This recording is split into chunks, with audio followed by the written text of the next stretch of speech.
KTV ખાસ ખબરમાં વડોદરાથી સમાચાર મળી આવ્યા છે કે શહેરના માંજલપુર વિસ્તારમાં આવેલી મકરપુરા જીઆઈડીસી કોલોનીમાં અસામાજિક તત્વોનો આતંક સામે આવ્યો છે। વહેલી સવારે પાર્ક કરેલી ઇલેક્ટ્રિક ગાડીમાં તોડફોડ કરવામાં આવી હતી, જેના કારણે કોલોનીના રહેવાસીઓમાં ભયનો માહોલ ફેલાયો છે। સમગ્ર ઘટના નજીક લાગેલા સીસીટીવી કેમેરામાં કેદ થઈ છે, ત્યારે ઘટનાની જાણ થતાં જ પોલીસ દ્વારા તપાસ શરૂ કરી અસામાજિક તત્વોની શોધખોળ તેજ કરવામાં આવી છે। મારું નામ અતુલભાઈ બાબુભાઈ પટેલ છે। હું C12 203 જીઆઈડીસી કોલોની મકરપુરામાં રહું છું અને આ બનાવ સવારે 4:15 વાગ્યાની 4:30 વાગ્યાની આજુબાજુમાં હું માર્કેટ ગયો। એ દિવસે એ લોકોને એમને એવું લાગ્યું કે ઘરમાં કોઈ નથી અને છોકરાઓ બી બહાર ફરવા ગયા છે, તો આ લોકોએ મોટા મોટા પથ્થરો લાવીને અમારી ગાડીને નુકસાન કર્યું છે। ઘરના દરવાજા ઉપર બી પથ્થરો મારે છે અને મારી ગાડી ટોટલે એ લોકોએ તોડી કાઢી છે। અને બીજું એવું છે કે અમારો પહેલાં આ લોકોએ દિવાળી કે બેસતા વર્ષની આજુબાજુ આ લોકોએ અમારી ગાડી એક અતુલ શક્તિ છે અને એક બીજી મહિન્દ્રા યુરો છે, તો મહિન્દ્રા અતુલ શક્તિને આ લોકો રાત્રે દારૂ પીને ફૂલ હાલતમાં હતા અને ઠોકીને જતા રહ્યા હતા।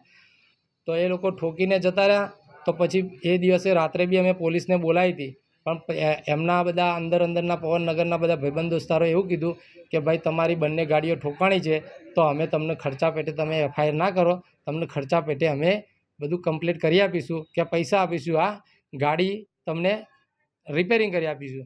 તો પછી 1-1.5 મહિનો થયો, ત્યાર ઘડી એમને કંઈ કરી આપીને, પણ એની અવેજમાં અમને એક ગાડી આપી હતી, એને ટાટા AC છોટા હતી। તો એ ભાઈએ એવું કર્યું કે અમે વાપરવા આપી, પહેલાં એવું કીધું કે તમે આ ગાડી વાપરો, જ્યાં સુધી હું તમને કરી આપું નહીં ત્યાર ઘડી।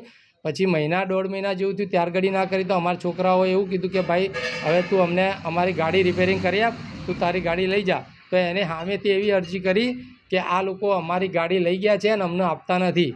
તો પોલીસવાળા સાહેબે એવું કીધું કે તમે ગાડી અહીંયા જમા કરાવી દો, તો અમે પોલીસ ચોકીએ ગાડી જમા કરાવી દીધી। એટલે અમે પછી 2-3 દિવસ ત્યાં ત્યાર ઘડી બી આ લોકોએ કંઈ એક્શન ના લીધી, એટલે પછી અમારે લગભગ આ ગયા રવિવારે રાત્રે આ લોકોને બધાને કીધું હતું, જે વચ્ચેના હતા ને એમને કીધું કે ભાઈ હવે પેલા વિપુલભાઈને કહો કે અમારી ગાડીનું કંઈક કરે, આ પૈસા આપે કે તો અમે ખર્ચો કરાવીએ, અમારો ધંધો બંધ છે।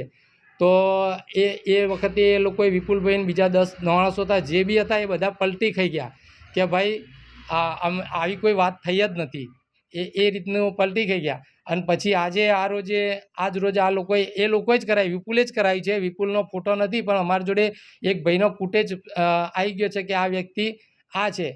શું લાગે તમને જૂની અદાવત? હા, જૂની અદાવતના લીધે જ થયું છે, પૈસાની મગજમારીથી જે ટેમ્પો એને તોડી કાઢ્યો છે, તો ટેમ્પાના અમે ખર્ચા પેટે જે પૈસા માગ્યા એની અદાવતમાં જ એને આ કર્યું છે। શું માંગ છે હવે તમારી? અમારી માંગ એવું છે કે અમારા 2 ટેમ્પાનો જે રિપેરિંગનો ખર્ચો હોય એ આપે, અને બીજું કે આજે ઓલા તોડી કાઢી તો ઓલાનો આપે, અને ઘરમાં જે અત્યારે હાલ કંઈ તૂટી તો નથી પણ કદાચ તૂટોત, એને પથ્થરો એટલા મોટા મોટા લઈને આવ્યા છે ને આ લોકો, તે કોઈને બી કદાચ મારે તો માણસ મરી જ જાય, જીવે જ નહીં।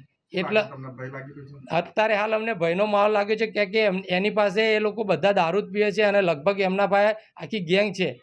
અને એ લોકો જે દિવાળી ઉપર બી એ જે ગાડી લઈને નીકળ્યો હતો સ્વિફ્ટ, તો એની અંદર બી અમારા છોકરાઓએ ફોટા પાડેલા છે, અંદર દારૂની બોટલ, ગ્લાસ, ચાખણું બધું હતું, અને ઠોકીને ભાઈ પોલીસ ચોકી આગળ જઈને ઢોકી દીધી હતી આખી ગાડી, તો કોઈને મળે જ નહીં એવું કરી દીધું ભાઈએ। શું માંગ છે તમારી? અમારી માંગ એક જ છે, બસ આ લોકોને સજા થવી જોઈએ, અને અમારી ગાડીના ખર્ચા પેટે જો પૈસા આપે તો ઠીક છે, ના આપે તો બી